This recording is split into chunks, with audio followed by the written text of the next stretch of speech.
मित्रांनो पाऊस पडायला लागलाय. परत फादर गेलते तळ्याला, मासे आणलेत. काय आणलंय?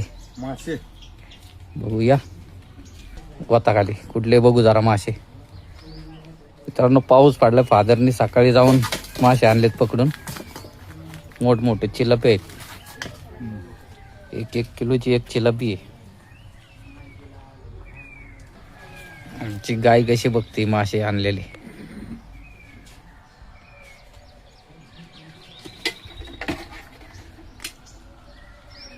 कधी गेले होते पकडायला?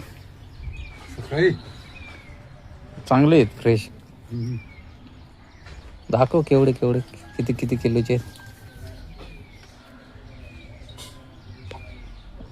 बघा मित्रांनो चांगले फ्रेश मासे पकडलेत फादरने. आज दुसरे सापडले नाहीत. अर्ध्या किलोचे 1-1 किलोचे चिलपे सापडलेले. तळ्यामध्ये सापडलेत.